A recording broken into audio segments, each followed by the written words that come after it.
அன்பார்ந்த பெரியோர்களே, ஜோதிட நண்பர்களே, உலகத் தமிழர்களே, உங்கள் அனைவருக்கும் என் வணக்கம். இன்று நீண்ட நாள் கழித்து என்னுடைய வீடியோ வருகிறது. கடந்த சட்டமன்ற தேர்தல் முடிவடைந்து தேர்தல் முடிவுகள் எல்லாம் வெளியாகி இருக்கிறது. தமிழகத்தினுடைய சட்டமன்ற தேர்தலில் தமிழக வெற்றி கழகத்தினுடைய தலைவர் திரு விஜய் அவர்கள் வெற்றி பெற்றிருக்கிறார். மிகப்பெரிய வெற்றி, நான் கணித்தது போலவே மிகப்பெரிய வெற்றியை பெற்றிருக்கிறார். ஆனால் நான் எதிர்பார்த்தது இதைவிட கொஞ்சம் அதிகமாக எதிர்பார்த்தேன். அதை கிட்டத்தட்ட ஒரு 4 மாதங்களுக்கு முன்பாக ஜனவரி மாதத்திலேயே அவருடைய ஜாதகத்தை பல்வேறு கோணங்களில் ஆராய்ந்து பல்வேறு தசைகள், விம்சோத்ரி தசா முறை என்ன சொல்கிறது, உட்பன்ன விம்சோத்ரி என்ன சொல்கிறது, சதுர்ஷித்தி சமதசா என்ன சொல்கிறது என்றெல்லாம் பல்வேறு விதமாக அவருடைய ஜாதகத்தை ஆராய்ந்து அதற்கான பலன்களை நான் வெளியிட்டிருந்தேன். அதே போல் தற்போது இருக்கக்கூடிய இதற்கு முன்பு இருந்த திராவிட முன்னேற்ற கழகத்தினுடைய தலைவர் திரு மு.க. ஸ்டாலின் அவர்களுடைய ஜாதகம், என்டிஏ கூட்டணியினுடைய தலைவராக இருக்கக்கூடிய திரு எடப்பாடி பழனிசாமி அவர்களுடைய ஜாதகம், இவற்றையெல்லாம் ஆராய்ந்து நான் தனித்தனி வீடியோக்களாக பதிவு செய்திருந்தேன்.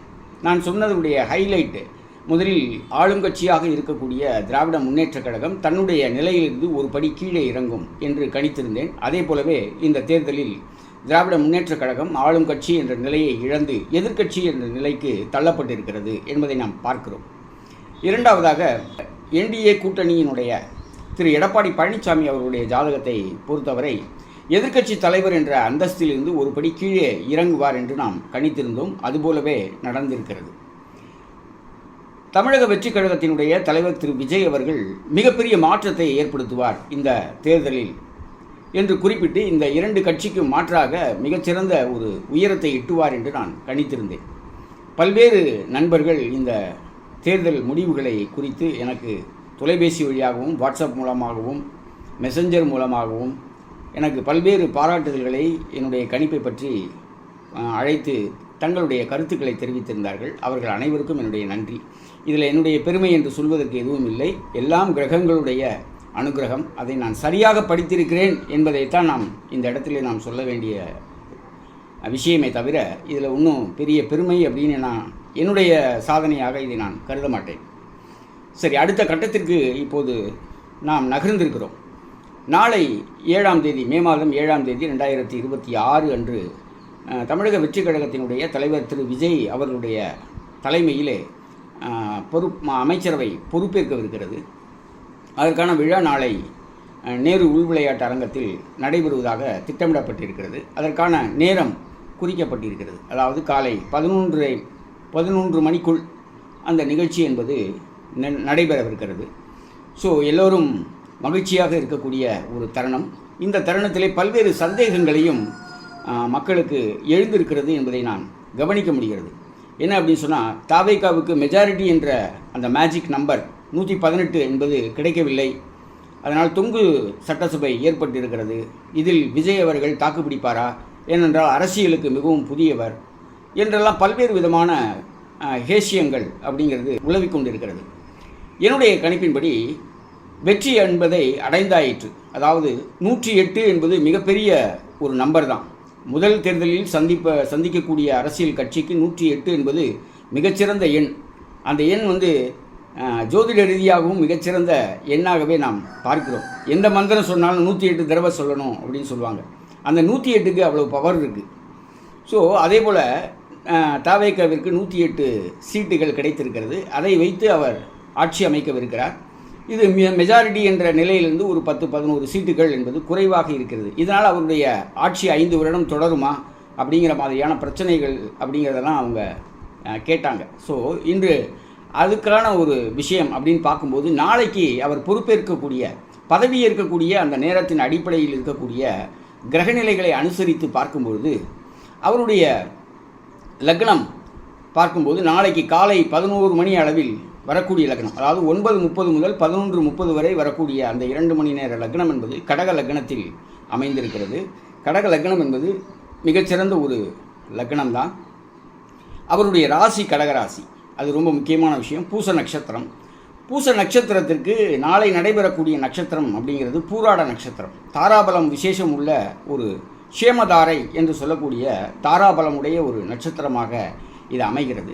லக்னத்தை பொறுத்தவரை மிகச்சிறந்த லக்னம் கடக லக்னம். லக்னத்திற்கு அதிபதியாக வரக்கூடிய சந்திரன், இவரை பொறுத்தவரை லக்னாதிபதி மட்டுமில்லை, இவருடைய ஜென்ம ராசிக்கு அதிபதியாகவும் சந்திரன் வருகிறார். அந்த சந்திரன் லக்னத்திற்கு 6ஆம் இடத்தில் இருப்பது அப்படிங்கிறது மிகச்சிறந்த ஒரு அமைப்பு. லக்னத்திற்கு 6ஆம் இடத்தில், ராசிக்கு 6ஆம் இடத்தில் கோச்சாரத்தில் சந்திரன் சென்று கொண்டிருக்கக்கூடிய காலம் என்பது வெற்றியை தரக்கூடிய அமைப்பாக ஜோதிட சாஸ்திரம் குறிப்பிடுகிறது. அதோடு மட்டுமல்ல, அன்றைய நட்சத்திரத்தினுடைய அதிபதியார் சுக்கிரன். சுக்கிரன் இவருடைய தசையை நடத்தக்கூடிய ஒரு கிரகமாக இருந்து இவருடைய லக்னத்திற்கு 11ஆம் இடத்தில் ஆட்சி பெற்றிருக்கக்கூடிய நிலையை நாம் பார்க்கிறோம். அதாவது எந்த லக்னத்திற்கு ஒரு முகூர்த்தத்திற்கு எந்த தோஷம் என்பது இருந்தாலும் 11ஆம் இடத்தில் ஒரு கிரகம் இருந்தால் அந்த செயல் வெற்றியடையும்.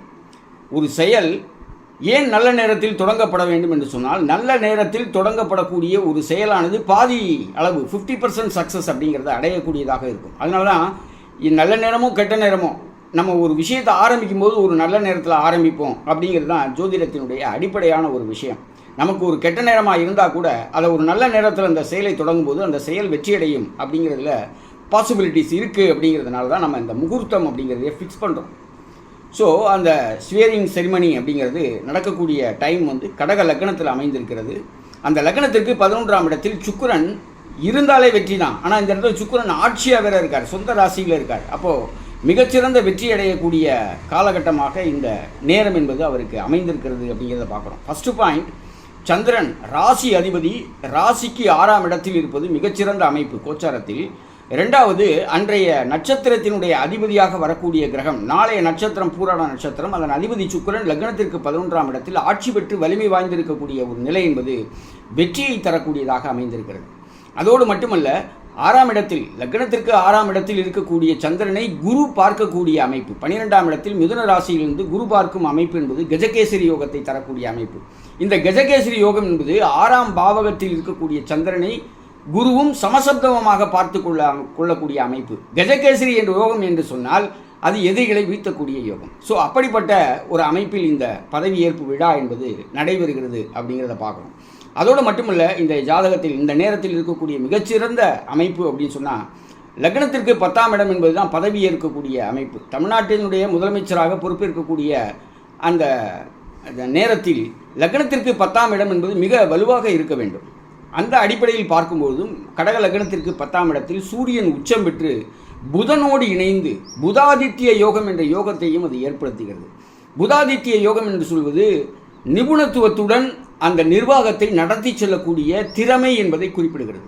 10ஆம் இடத்தில் சூரியன் திக்பலத்தோடு காணப்படக்கூடிய அமைப்பு. சூரியன் தான் அத்தாரிட்டி, சூரியன் தான் ராஜா, சூரியன் தான் முதல்வர், சூரியன் தான் லீடர். ஸோ இது போன்ற அமைப்பை உடைய கிரகம் 10ஆம் இடத்தில் உச்சம் பெற்றிருக்கிறது.